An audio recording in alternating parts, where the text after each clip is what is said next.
लेकिन मैंने जिंदगी में कभी नहीं सुना था सवाए इसके कि पिछले 10 साल में पाकिस्तान में ये सुनने में अब आ रहा है कि बहन हो, बेटी हो, माँ हो, चाहे बाप हो, जो भी महरम रिश्ता इसके रास्ते में आ जाता है ना, कि इसकी शादी की में रुकावट पैदा हो जाए।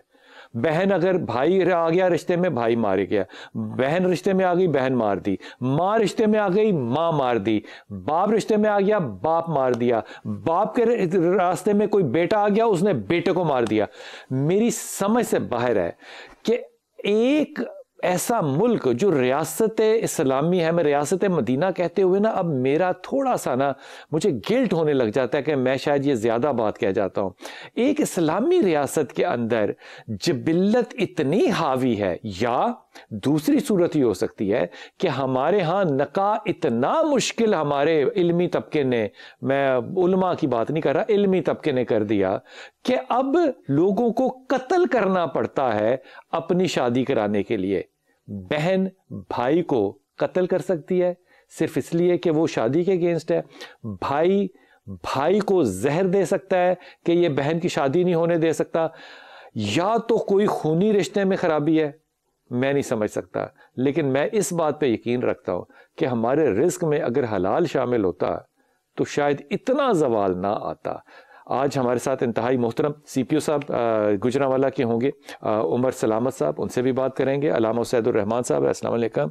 हमारे साथ फरहाना आपा कराची से, उनसे बात करेंगे। डॉक्टर फरहाना हमारे साथ होंगी, और मोहसिन खालिद हमारे रिपोर्टर जो है, उनसे पहले बात शुरू करते हैं। मोहसिन, बहुत शुक्रिया। मोहसिन, थोड़ी सी सैको सबाक के साथ इस बात की तफसील बताना, ये भी बताना कि ये खातून जो है, मुजरमा जो है, मुलजमा जो है, मुजरमा भी कहूँगा तो पकड़ा जाऊँगा, ये कौन है, कितनी तालीम है, और अब इसके हालात जो हैं वो क्या है, और इस सारे केस का मुद्दई कौन है?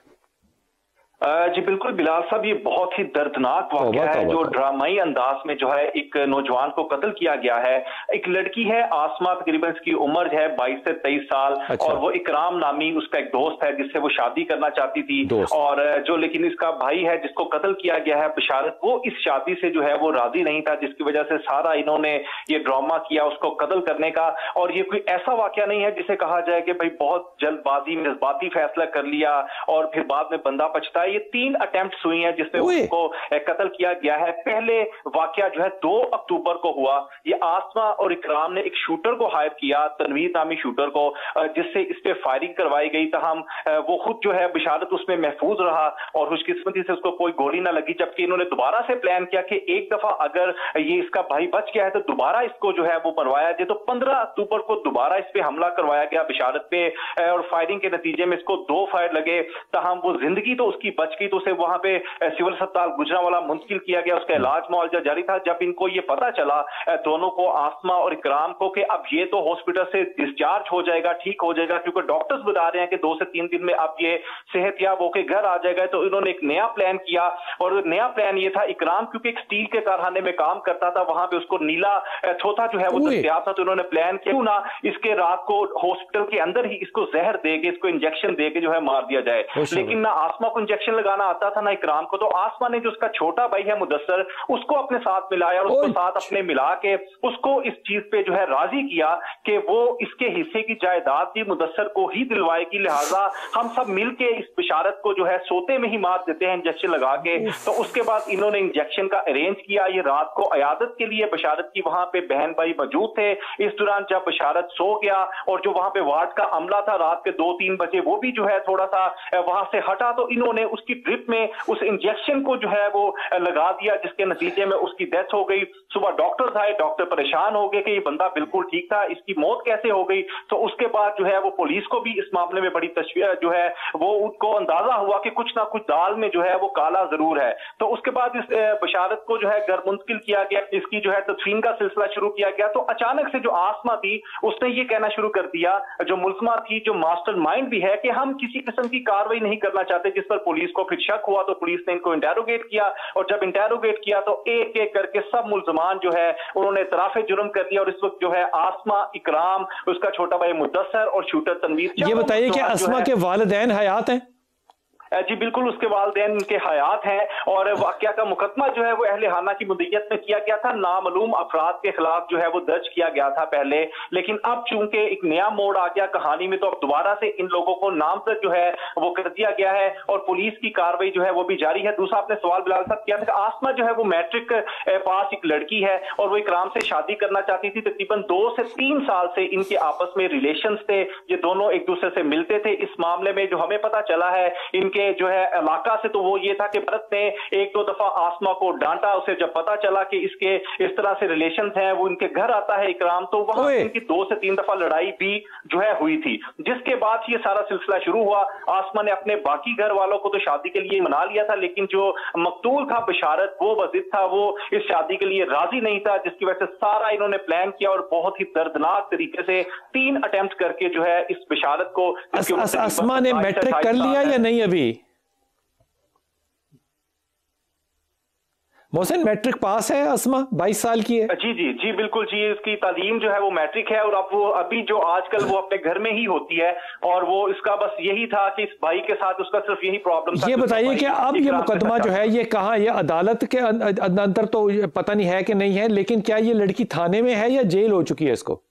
जी, जो लड़की है उसे जुडिशियल कर दिया गया है, जबकि जो बाकी रिमांड है वो जो जिस्मानी रिमांड पे जो है पुलिस की तहवील में है और इस वक्त उनसे जो है वो इंटेरोगेशन की जा रही है। अल्लाह कत्ल बीन से बरामद कर लिया गया है। वो इंजेक्शन जो इन्होंने यूज किया था, उसको जहर दिया था, वो भी जो है वो बरामद हो चुका है। और जबकि जो शूटर तनवीर था जिसने 2 दफा फायरिंग की है, वो भी पकड़ा गया है और उससे भी जो है मजीद तहकीकात की जा रही है। और पुलिस का ये भी कहना है कि ये भी देखा जा रहा है कि ये शूटर जो तनवीर है जिसने पैसे लेके फायरिंग की है बिशारत पे 2 दफा, ये पहले भी कि ऐसी किसी वाकयात में मुलव्वस रहा है या नहीं रहा है, तो उसे भी तहकीकात जो है वो की जा रही है। अच्छा, ये बताइए कि ये क्या मुमकिन हो सकता है कि गुजरांवाला जैसे शहर में, चाहे वो डीसी का इलाका हो, कोई लड़का जो है वो लड़की से मिलने उसके घर उसके माँ बाप की या किसी की इंफॉर्मेशन के बगैर आ सकता हो? जी बिल्कुल बिलाल साहब, कहना तो जाहिर है कि ये बहुत ही अजीब सी बात है, लेकिन कहा जो इलाका मकीन है उनका यही कहना था कि इकराम जो है वो आसमा से मिलने के लिए अक्सर औकात आता था और अक्सर उसे उसकी गली के बाहर भी जो है वो देखा गया और वो अक्सर एक दूसरे को इशारे करते हुए भी देखे गए और वो अक्सर इकराम जो है वो आसमा से मिलने के लिए उनके इकराम का पता है इकराम करता क्या है? इकराम क्या करता है? इकराम एक स्टील के कारखाने में जो है वो मुलाजमत करता है और तकरीबन 5 साल से वो उसी कारखाने में जो है वो मुलाजमत कर रहा है और वहीं से उसने जो है वो नीला सोथा जो जहर था वो उसने अरेंज किया था, अरेंज करके आसमा को दिया और आसमा ने अपने भाई मुदस्सर के जरिए फिर उसको अपने भाई बिशारत को इंजेक्शन देकर। मोहसिन, आप मेरे साथ रहिएगा, मैं फरहाना आपा को इसमें शामिल करता हूं। डॉक्टर फरहाना, आपने सारी बात सुनी, मुझे तो यकीन ही नहीं आता कि हम जिस मुल्क में रह रहे हैं वहां बहनें जो कि छोटी भी हो तो माँ की जगह पर होती हैं, बड़ी हो तो वो तो होती माँ की जगह पर है, लेकिन शादी के लिए भाइयों को मरवा देना, ये मतलब मैं क्या सवाल करूं इस पे आपसे? बिस्मिल्लाहिर्रहमानिर्रहीम। बात यह है बिलाल भाई कि जब हसद, लालच, हवस, दौलत, ये तमाम चीज़ें इंसान के दिमाग पर हावी हो जाती हैं तो फिर रिश्ते कहीं बहुत पीछे रह जाते हैं। और वो जो कोई किसी ने कहा था ना कि अगर आपने किसी नौजवान नस्ल को ख़राब करना हो या तबाह करना हो तो फहाशी फैला दें तो वो तमाम जो आपकी कौम है ना वो बर्बाद हो जाएगी। तो इस वक्त हम उसी चीज़ से गुजर रहे हैं। ऐसी कितनी ही वाक़यात जो हैं वो रोज़ाना देखने में सुनने में आ रहे होते हैं।